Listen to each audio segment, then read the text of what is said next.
Hola, buenas noches, feliz año, todo eso. Gracias al Señor por otro año más. Un año nuevo, el mismo estudio de siempre, ¿verdad? Lucas, por favor, Lucas capítulo 4, es donde vamos a estar esta noche. A mí me fascina este pasaje porque es muy práctico, porque tiene que ver con la tentación, tratando con la tentación. Y mientras que ustedes están buscando Lucas capítulo 4, yo quisiera leerles un pasaje de Hebreos capítulo 4, un pasaje muy conocido. Escuchen por favor, Hebreos 4, 14 al 16. Por tanto, teniendo un gran sumo sacerdote que traspasó los cielos, Jesús, el Hijo de Dios, retengamos nuestra profesión. Porque no tenemos un sumo sacerdote que no pueda compadecerse de nuestras debilidades, sino uno que fue tentado en todo según nuestra semejanza, pero sin pecado. Acerquémonos pues confiadamente al trono de la gracia para alcanzar misericordia y hallar gracia para el oportuno socorro. Una frase que nos interesa: uno que fue tentado en todo, según nuestra semejanza, pero sin pecado. Ahora, ese es el principio que quiero establecer desde un principio. Primero que nada, la tentación no es pecado. Muchos caen porque tentados se desaniman pensando que ya están en el pecado. Porque he sido tentado, tengo que ser pecador. Bueno, todos somos pecadores de naturaleza, por supuesto, pero la tentación en sí no es pecado. Nuestro Señor Jesús fue tentado en todo, según nuestra semejanza, pero sin pecado. Entonces la tentación no es pecado. Ahora, Lucas capítulo 4. Porque en Lucas capítulo 4 tenemos la historia bastante conocida de la tentación de Jesús. Una tentación de parte del mismo diablo. Y además de la importancia histórica, teológica, este pasaje tiene gran valor práctico para nosotros porque viendo el ejemplo de Jesús, podemos aprender nosotros cómo tratar con el pecado, o con la tentación, quiero decir. Lucas 4, vamos a leer todo el pasaje y luego vamos a analizarlo. Lucas 4:1. Jesús, lleno del Espíritu Santo, volvió del Jordán y fue llevado por el Espíritu al desierto por 40 días. Y era tentado por el diablo. Y no comió nada en aquellos días, pasados los cuales tuvo hambre. Entonces el diablo le dijo: si eres hijo de Dios, di a esta piedra que se convierta en pan. Jesús respondiendo le dijo: escrito está, no solo de pan vivirá el hombre, sino de toda palabra de Dios. Y le llevó el diablo a un alto monte y le mostró en un momento todos los reinos de la tierra. Y le dijo el diablo: a ti te daré toda esta potestad y la gloria de ellos, porque a mí me ha sido entregada y a quien quiero la doy. Si tú postrado me adorares, todos serán tuyos. Respondiendo Jesús le dijo: vete de mí, Satanás, porque escrito está, al Señor tu Dios adorarás y a Él solo servirás. Y le llevó a Jerusalén y le puso sobre el pináculo del templo y le dijo: si eres hijo de Dios, échate de aquí abajo, porque escrito está, a sus ángeles mandará cerca de ti que te guarden. Y en las manos te sostendrán para que no tropieces con tu pie en piedra.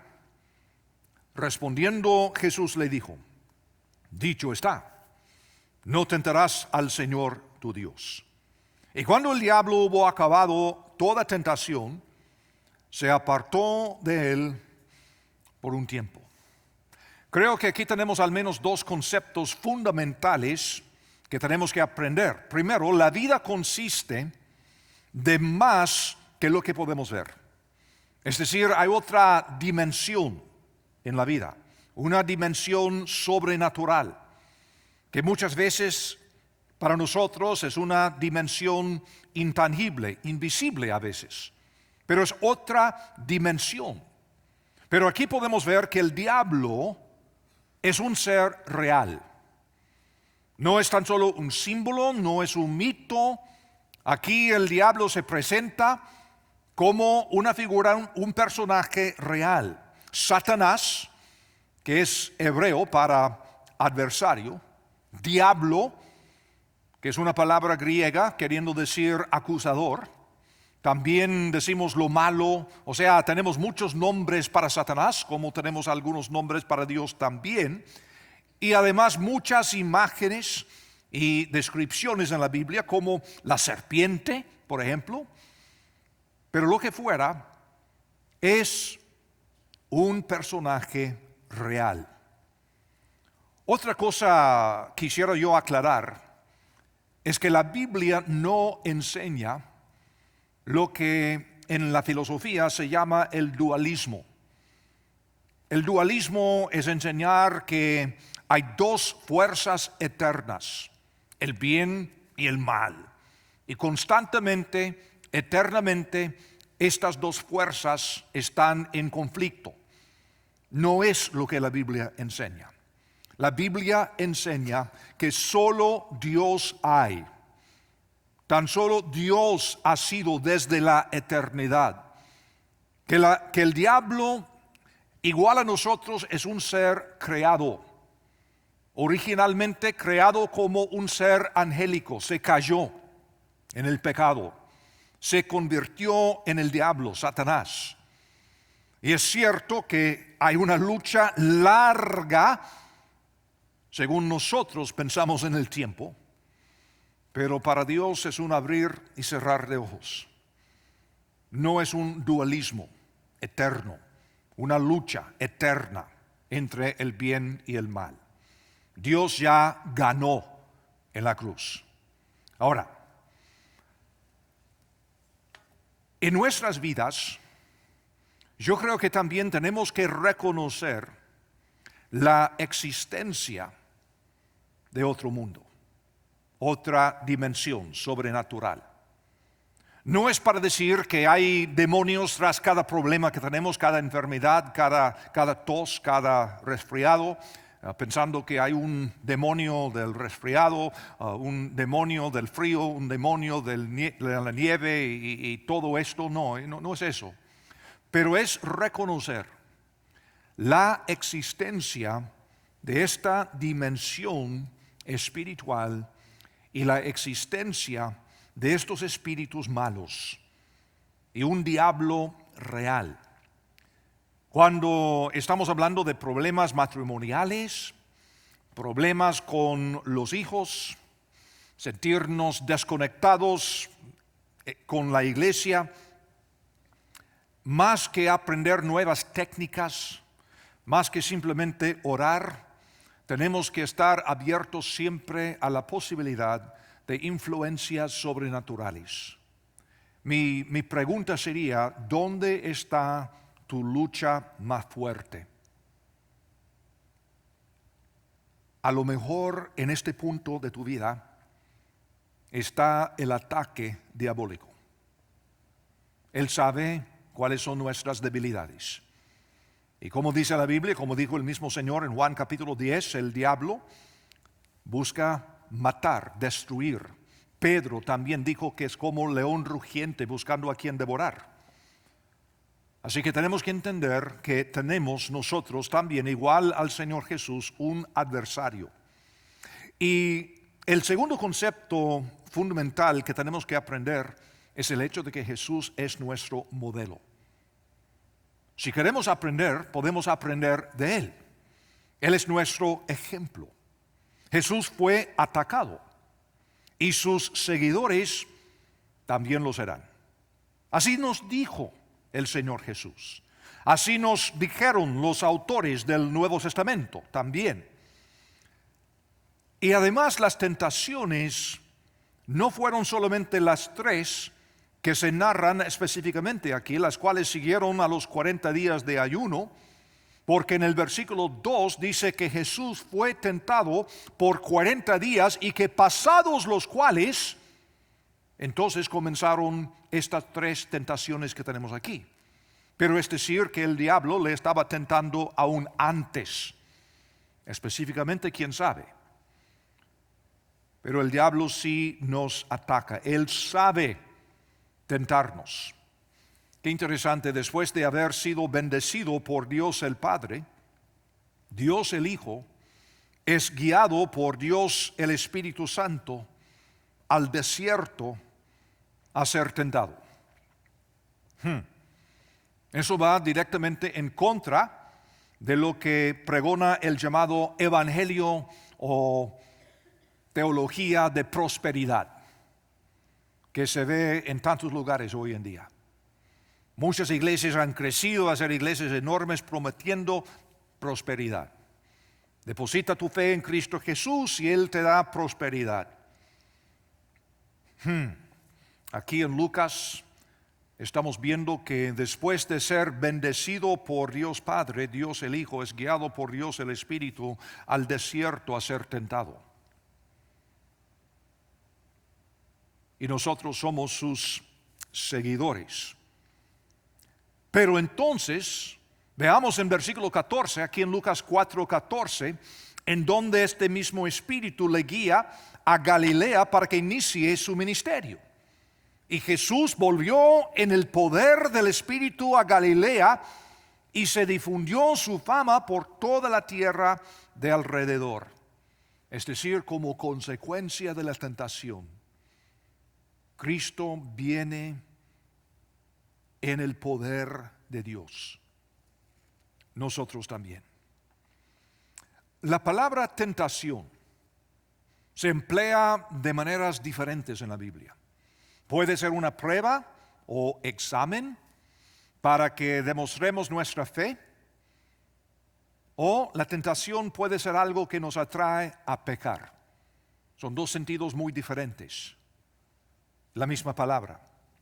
Por ejemplo, nosotros oramos para no ser atraídos al pecado, pero sabemos que nuestra fe será puesta a prueba para demostrar si hay realidad en ella, tal como se someten a prueba el oro y las piedras preciosas para demostrar su pureza, su autenticidad y todo esto. Así que en este caso Jesús demuestra que es el Hijo de Dios. Ahora fíjense, esta es la sucesión de eventos. Lucas 1, versículo 31, María recibe la promesa de que dará luz al Hijo de Dios. Lucas 1, 31 dice, y ahora concebirás en tu vientre y darás a luz un hijo y llamarás su nombre Jesús. Este será grande y será llamado Hijo del Altísimo. Y el Señor Dios le dará el trono de David su padre y reinará sobre la casa de Jacob para siempre y su reino no tendrá fin. En Lucas capítulo 3, versículo 22, luego Dios mismo confirma la identidad de Jesús. Porque en esa ocasión dice, y descendió el Espíritu Santo sobre él en forma corporal como paloma, y vino una voz del cielo que decía, tú eres mi Hijo amado, en ti tengo complacencia. Confirmando el hecho de que Jesús es Hijo de Dios.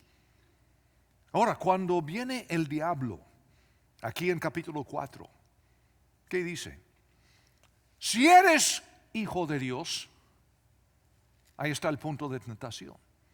2 veces se dice, si eres Hijo de Dios, esta fue la tentación, atacando en este punto. Ahora, qué interesante, el diablo no lo niega, sino que tienta a Jesús a que utilice su posición para obtener alguna ganancia personal. A lo mejor el diablo no te tienta a ti ni a mí a negar la deidad de Cristo, por ejemplo, sino sabiendo que somos creyentes, ¿cómo es que Él pueda tentarnos a aprovechar de nuestra posición en la iglesia, el círculo de amigos, etcétera, para intereses personales en vez de avanzar el reino? El diablo, muy inteligente, no niega que Jesús es el Hijo de Dios, pero tienta a Jesús a aprovechar de su posición para salir de los parámetros que Dios había puesto. Si eres hijo de Dios, porque este es el asunto, ¿es o no lo es? ¿Y qué sucede? Por supuesto, Jesús triunfa en lo que Adán fracasó. En el Antiguo Testamento hay una persona que también se llamaba Hijo de Dios. ¿Quién fue? ¿Alguien lee la Biblia? Adán. Eso, Adán. Adán, hijo de Dios. Hasta que Lucas capítulo 3, versículo 38, que lo vimos hace poco en la genealogía de Jesús, Lucas traza su genealogía hasta Adán, hijo de Dios. Qué interesante. Jesús, hijo de Dios, es descendiente de Adán, hijo de Dios, en el sentido corporal. Adán, fíjense, al igual que Jesús, no tenía padre ni madre terrenal. Hijo de Dios.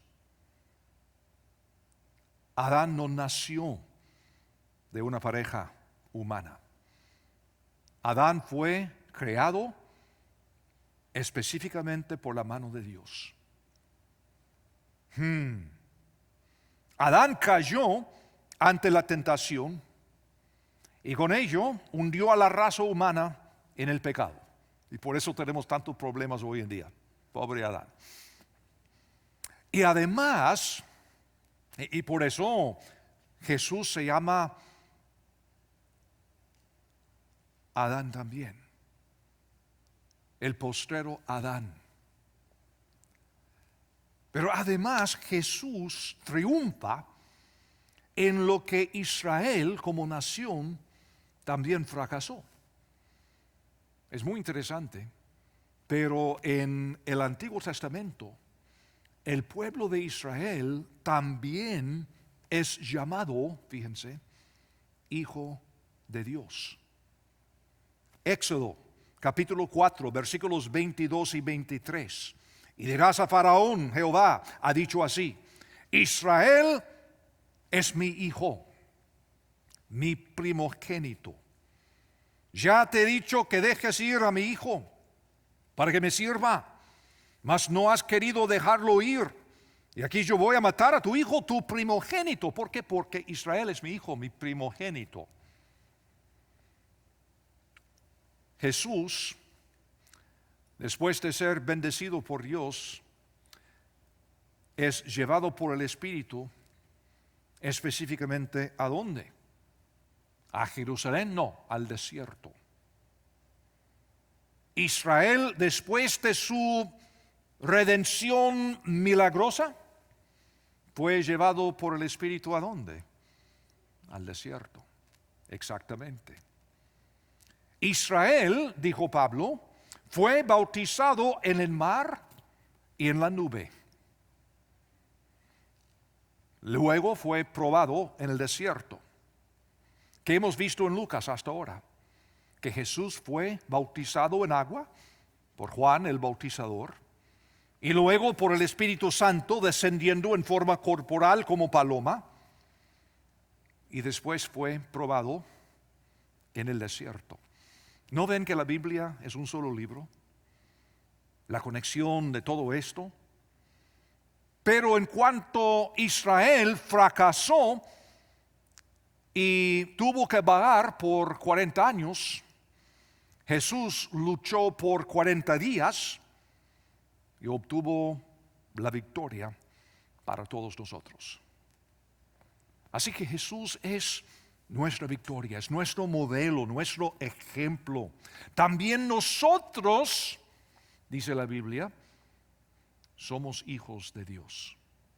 Después de la obra de Jesús en la cruz, tenemos Juan capítulo 1, versículo 12. Mas a todos los que le recibieron, a los que creen en su nombre, les dio potestad de ser hechos hijos de Dios. Debido a que Jesús obtuvo la victoria sobre la tentación, nosotros también podemos obtenerla. Hechos 2:18. Hechos 2:18. Digo Hebreos 2:18. Pues en cuanto él mismo padeció siendo tentado, es poderoso para socorrer a los que son tentados. Cantábamos hace poco. Hebreos 4, una vez más, versículos 14 al 16, pasaje que les leí antes. Por tanto, teniendo un gran sumo sacerdote que traspasó los cielos, Jesús el Hijo de Dios, retengamos nuestra profesión, porque no tenemos un sumo sacerdote que no pueda compadecerse de nuestras debilidades, sino uno que fue tentado en todo según nuestra semejanza, pero sin pecado. Acerquémonos pues confiadamente al trono de la gracia para alcanzar misericordia y hallar gracia para el oportuno socorro. Jesús es nuestro modelo en todo. Ahora, en esta historia, en Lucas capítulo 4, podemos observar 3 tentaciones básicas en este ejemplo de Jesús. Y esto también sigue un principio, un patrón que se ve en toda la Biblia. Y este patrón, este modelo se resume en 1 de Juan, capítulo 2, el versículo 16. Un versículo tan importante, 1 de Juan 2:16, donde dice: porque todo lo que hay en el mundo, los deseos de la carne, los deseos de los ojos y la vanagloria de la vida, no proviene del Padre, sino del mundo. Aquí tenemos 3 tentaciones básicas, 3 pecados básicos: los deseos de la carne, los deseos de los ojos, la avaricia, el materialismo, todo esto, y la vanagloria de la vida, el orgullo. Ahora, en toda la Biblia, podemos ver lo mismo. Comenzando con Adán y Eva en el huerto. Escuchen, vieron que el árbol era bueno para comer, deseos de la carne, y que era agradable a los ojos, deseos de los ojos, y árbol codiciable para alcanzar la sabiduría, la vanagloria de la vida. Así que vino el diablo, paz, con 3 golpes. Como decimos en El Salvador, ya estuvo. No hubo chance. El diablo llega con 3 golpes fuertes, precisamente en estos puntos. Ahora, no tenemos el tiempo esta noche, pero estudiando el Antiguo Testamento podemos ver lo mismo en el caso de Israel. Cada pecado de Israel sucede en una de estas 3 áreas: deseos de los ojos, deseos de la carne, vanagloria de la vida.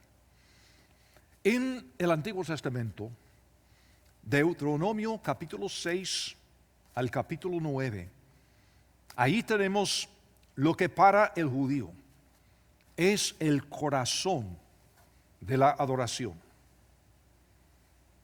Para los hebreos, este pasaje es el centro, Ahora, lástima que muchos creyentes hoy en día ni han leído el libro de Deuteronomio. A propósito, buen tiempo para comenzar un plan para leer toda la Biblia en lo que va del año.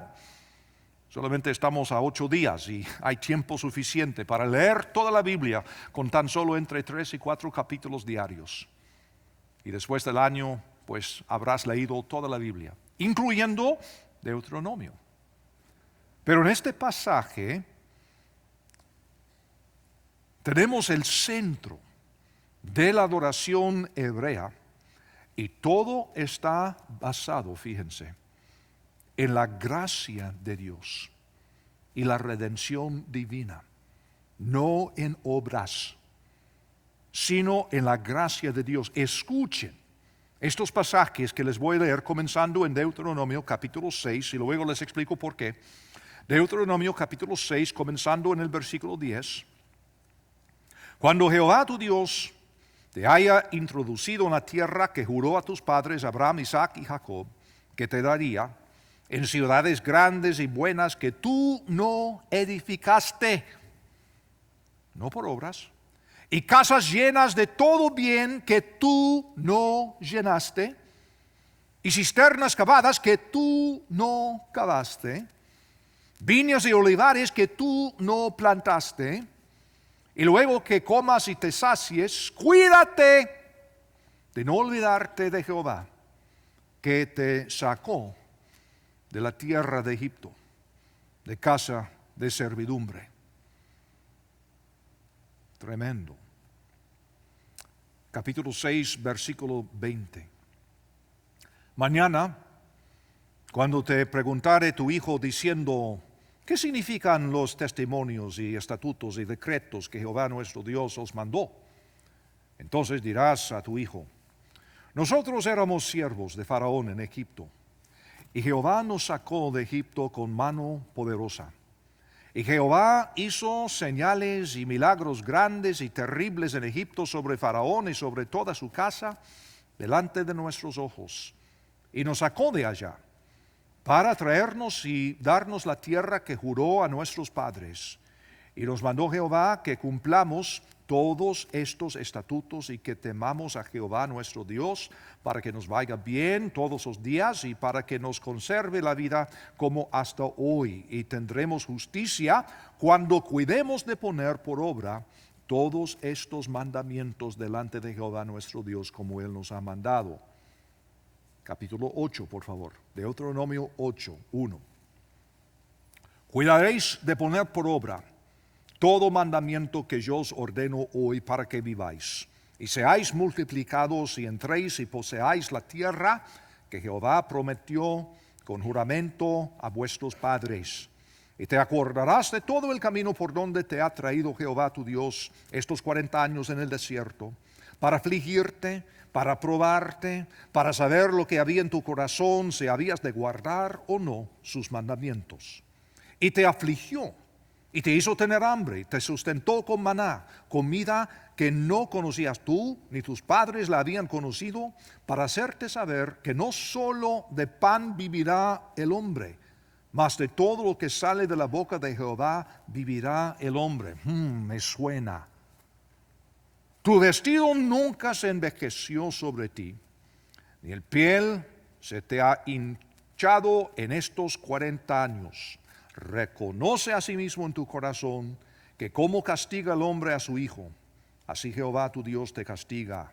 Guardarás pues los mandamientos de Jehová tu Dios, andando en sus caminos y temiéndole, porque Jehová tu Dios te introduce en la buena tierra, tierra de arroyos, de aguas, de fuentes, de manantiales, que brotan en vegas y montes, tierra de trigo y cebada, de vides y guerras y granados, tierra de olivos, de aceite, de miel, tierra en la cual no comerás el pan con escasez, ni te faltará nada en ella, tierra cuyas piedras son hierro, y de cuyos montes sacarás cobre, y comerás y te saciarás y bendecirás a Jehová tu Dios por la buena tierra que te habrá dado. Cuídate de no olvidarte de Jehová tu Dios, para cumplir sus mandamientos, sus decretos y sus estatutos que yo te ordeno hoy.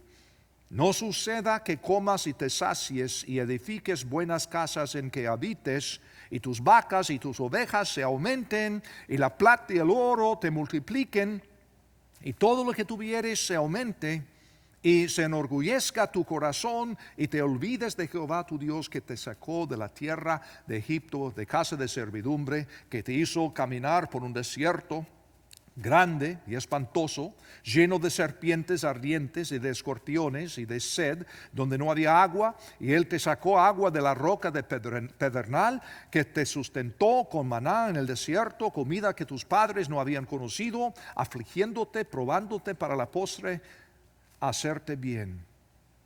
Y digas en tu corazón: mi poder y la fuerza de mi mano me han traído esta riqueza. Sino acuérdate de Jehová tu Dios, porque Él te da el poder para hacer las riquezas, a fin de confirmar su pacto que juró a tus padres, como en este día.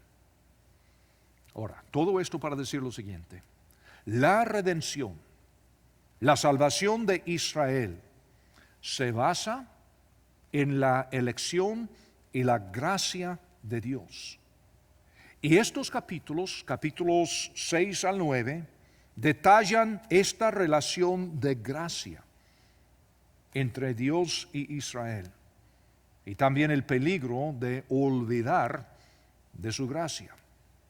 Ahora, aquí es el punto: en donde Israel fracasó, Jesús obtuvo la victoria. Y este pasaje en Deuteronomio es el corazón del asunto. Y ahora Jesús, Hijo de Dios, es tentado por el diablo en el desierto. Precisamente como Israel, Hijo de Dios, fue tentado en el desierto. ¿Y cómo responde Jesús a las tentaciones del diablo? En cada caso, Jesús cita las Escrituras. No cita Juan 3:16 porque no se había escrito. No cita Génesis 1:1, en el principio creó Dios. No cita el Salmo 23. En cada caso, en los tres casos, Jesús cita este pasaje que hemos leído, de Deuteronomio 6 al 9. Es el corazón del asunto. Pasaje que muchos discípulos de Cristo hoy en día ni lo han leído. Pero Jesús, al ser tentado, listo para citar las Escrituras específicamente que tienen que ver con las tentaciones. Qué interesante eso. ¿Y saben por qué? Porque Jesús es aquel profeta que Moisés había prometido en este mismo libro de Deuteronomio. Moisés diciendo: yo estoy para morir, pero Dios va a enviarles otro profeta. Él es. Jesús es el otro profeta. Y en este momento de prueba, Él está citando el mismo pasaje. Lucas 4, por favor, otra vez más al texto. Lucas 4, versículos 3 al 4. Veamos. Entonces el diablo le dijo: si eres hijo de Dios, di a esta piedra que se convierta en pan, sabiendo que Jesús tenía 40 días sin comer. Jesús respondiendo le dijo: escrito está, no solo de pan vivirá el hombre, sino de toda palabra de Dios. Tentado con los deseos de la carne, y él tuvo hambre, pero a la misma vez Él es el creador, y es tentado a repetir el milagro de maná en el desierto, convertir las piedras en pan. ¿Puede hacerlo? Claro que sí. Él es el creador. Jesús no niega su hambre, pero pone la mirada en la verdad que somos nosotros más que lo físico. Y cita Deuteronomio 8:3.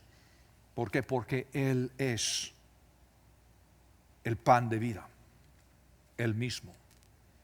Y la cena del Señor, que observamos a cada rato en la iglesia, nos recuerda esto. Todo conectado. Todo. Y muchas veces se nos pasa por alto. Pasamos por las tradiciones y lo normal y lo de siempre, sin entender que todo tiene que ver con esta misma historia desde un principio. Ahora, versículo 5, la segunda tentación. Le llevó el diablo a un alto monte y le mostró en un momento todos los reinos de la tierra. Y le dijo el diablo: a ti te daré toda esta potestad de la gloria de ellos, porque a mí me ha sido entregada y a quien quiero la doy. Si tú postrado me adorares, todos serán tuyos. Respondiendo Jesús le dijo: vete a mí, Satanás, porque escrito está en el libro de Deuteronomio: al Señor tu Dios adorarás y a Él solo servirás. Tentado con los deseos de los ojos para obtener las riquezas y el poder de este mundo sin pasar por la cruz. Ahí está la cosa. Todo esto es de Él. Pero para la redención es necesario pasar por la cruz. Y el diablo está diciendo: yo te doy todo sin pasar por la cruz. Si dejas de ser Dios para adorarme a mí. En el huerto, Adán y Eva fueron tentados a obtener lo mismo: las riquezas, la sabiduría y el conocimiento, y todo esto, pero sin Dios. Serán como Dios. Pues fíjense, ha sido el plan de Dios desde un principio, que el hombre llegara a ser como Dios. Pero la tentación del diablo es llegar a ser como Dios sin Dios. Ahí está el problema. Adán y Eva fracasaron. En el huerto, tentado a alcanzar la autoridad divina, pero todo lo perdió. Y obtuvo vergüenza y culpa en vez de poder y autoridad. En el desierto, Israel se hizo un becerro de oro para adorarlo. Pero ¿qué hace el Señor Jesús? Cita Deuteronomio, como les dije, capítulo 6, versículos 4 y 5. Satanás dice: si tú postrado me adorares, todos serán tuyos. Dios primero nos da su gracia libremente, y entonces nosotros podemos adorarle libremente. Pero Satanás quiere otra cosa. Ahora, tercera tentación, Lucas 4:9. Le llevó a Jerusalén y le puso sobre el pináculo del templo y le dijo: si eres hijo de Dios, échate de aquí abajo, porque escrito está: a sus ángeles mandará cerca de ti que te guarden, y en las manos te sostendrán para que no tropieces con tu pie en piedra. Ahora el diablo cita la escritura fuera de contexto, dejando algunas cosas por fuera. Respondiendo Jesús le dijo: dicho está, no tentarás al Señor tu Dios. También de Deuteronomio. Tentado con la vanagloria de la vida, y el diablo estaba citando el Salmo 91, pero omite la frase: en todos tus caminos, prometiéndole todo esto, pero sin andar en los caminos de Dios. El Señor cita Deuteronomio 6:16. ¿Cuántas veces tentó Israel a su Dios en el desierto? El poder no vino a Jesús en Jerusalén por un rescate milagroso, como los musulmanes quieren creer, porque para ellos es imposible que Dios hubiera abandonado a su Hijo en la cruz. Ellos creen que otro vino como sustituto para morir y no el profeta Jesús, pensando que Dios milagrosamente lo rescata en último minuto, pero no entienden que fue precisamente para este momento que vino el Señor. a morir la muerte de la cruz. Ahora, hay tres prácticas que son para nosotros la clave para la victoria sobre las tentaciones, también todo del modelo de Jesús. Primero, ser llenos del Espíritu Santo. Lucas 4:1, por favor.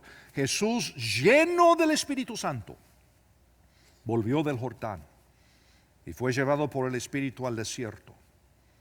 Aún antes, Lucas capítulo 3, versículos 21 y 22. Aconteció que cuando todo el pueblo se bautizaba, también Jesús fue bautizado, y orando el cielo se abrió y descendió el Espíritu Santo sobre él en forma corporal como paloma, no como gasolina combustible celestial, sino como paloma. Y vino una voz del cielo que decía: tú eres mi Hijo amado, en ti tengo complacencia. ¿Esto qué quiere decir? En lugar de ser controlados por la carne o controlado por el malo, en vez de ser controlado por los deseos egoístas, en vez de ser controlados por el orgullo, ser lleno del Espíritu Santo quiere decir que el Espíritu Santo nos controla totalmente. No hay área de nuestra vida en donde no le damos a Él entrada y control completo.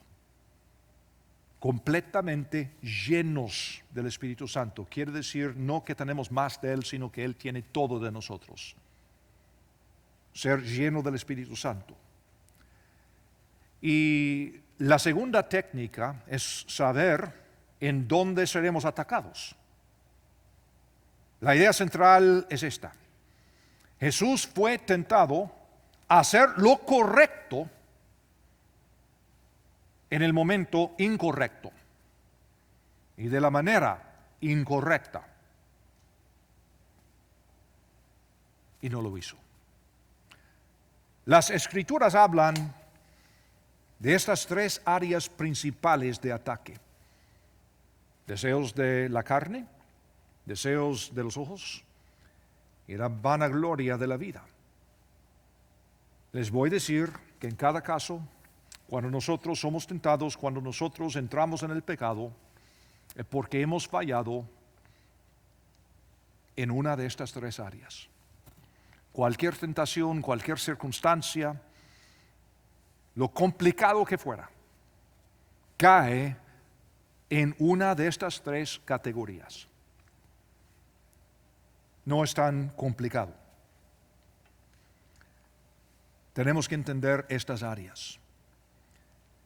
Y por eso tenemos que entender las Escrituras para poder hacer como Cristo y en cada caso responder no simplemente citando las Escrituras como cualquier loro, sino citando las Escrituras específicamente que tienen que ver con la tentación.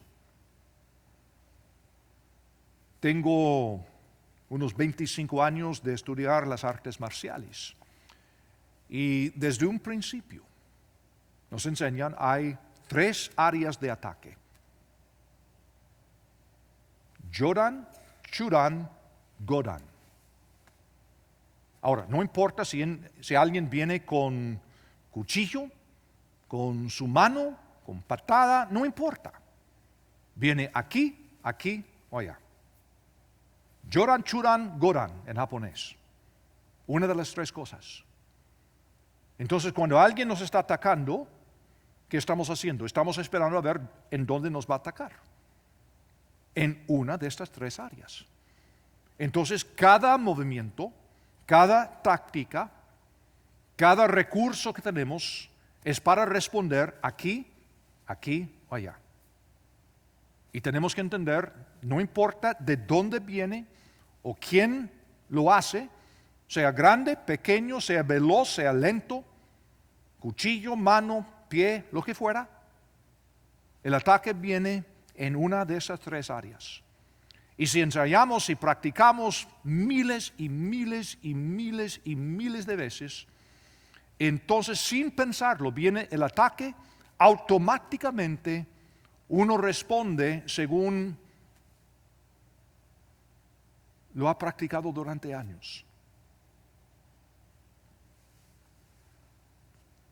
Eso cuando se trata de una pelea física. Pero cuando se trata de la eternidad, los seguidores de Cristo Jesús son tan perezosos, indisciplinados, ignorantes, qué sé yo, puede ser un montón de cosas, que no queremos luchar, no queremos trabajar, no queremos ensayar. Y sabemos de antemano que cuando el ataque viene en una de estas tres áreas. Ahora, ¿de qué sirve? Si estoy en el centro y un maleante pues me está atacando, decirle, ¡sé karate! Tengo cinta negra. ¿De qué sirve decirle al diablo, pero yo he estudiado la Biblia, soy creyente? Eso no hace nada. Lo que tenemos que hacer es conocer las Escrituras y poder responder con escrituras específicas de acuerdo al ataque. Y por eso en el karate ensayamos miles y miles y miles de veces, aprendiendo una variedad de tácticas y técnicas aquí, allá o allá. Entonces, de acuerdo al ataque, una persona grande, alta, baja, lenta, fuerte, viejo, joven, mano, cuchillo, pie, lo que viene, entonces automáticamente viene la respuesta adecuada al ataque. Es lo mismo en el mundo espiritual. Cuando se trata de tu familia, cuando se trata de tus hijos, tus nietos, ¿por qué no estamos dispuestos a estudiar y a esforzarnos un poco? Me costó años y años y años aprender el karate. Años. Mucho sudor, dolor, heridas, horas cada semana. Y si no estoy dispuesto a hacer mucho más en lo espiritual, ¿qué estoy diciendo? Estoy diciendo que vengo a la iglesia para hablar y hablar y hablar, pero de veras no creo lo que estoy diciendo. Para mí es un juego, nada más. Pero si de veras quiero proteger a mi familia, mi esposa, mis hijos, mis nietos, mis bisnietos y todo, la iglesia, mis hermanos, entonces tengo que tener la misma dedicación, sabiduría y estar dispuesto a ensayar de vez y año tras año tras año. Así que no solo trata de creer la Biblia, se trata de conocer la Biblia y saber aplicarla de manera específica. Estamos comenzando 2014 y puedes pasar hora tras hora sentado en el sofá viendo la telenovela del momento o la película del año, lo que fuera. Y está bien, me gusta también ver la tele de vez en cuando. O sea, no se trata de pecado o no, se trata de qué es lo más importante. Y si no estamos dispuestos a conocer las Escrituras, no podemos quejarnos al perder a nuestros niños. Cuando se van con el mundo, cuando van con las drogas y con los compañeros y con los problemas y todo eso, oye, el mundo es tan complicado así como es. Y cuando nosotros, que hemos de ser líderes, no tenemos el interés necesario para luchar en esto, no podemos quejarnos después. Algún día cuando tu hijo tenga 18 años y vienes buscando a Marco para llorar y pedir consejo y ayuda, les digo la triste verdad, es muy tarde. Es muy tarde. La hora de hacer esto es cuando nacen o antes. Después es muy tarde. O si de vez en cuando resulta que por un milagro alguien se salve o lo que fuera, pero muy, muy tarde. Hechos 14, 22 dice: confirmando los ánimos de los discípulos, exhortándoles a que permaneciesen en la fe y diciéndoles es necesario que a través de muchas tribulaciones entremos en el reino de Dios. Jesús sufrió para ganar la victoria. ¿Dónde está el sufrimiento en nuestras vidas? Puede ser el resultado de nuestro propio pecado, inmadurez o ignorancia. Pues bien, vamos a corregirlo. Eso sí es más fácil. Pero en caso contrario, abrácelo, este sufrimiento. Véalo como una herramienta que Dios puede usar para fortalecerte, profundizarte en su relación con Él y mejorar tu ministerio a otros. Jesús sufrió estas tentaciones, este ayuno. ¿Para qué? Para profundizar su relación con su Padre, para fortalecerse en la fe, pensando en nosotros. ¿Cuál es tu lucha más grande en este momento? ¿Cómo está el enemigo atacándote en esto? ¿Sabes responder? ¿Sabes qué dice la Biblia en este caso?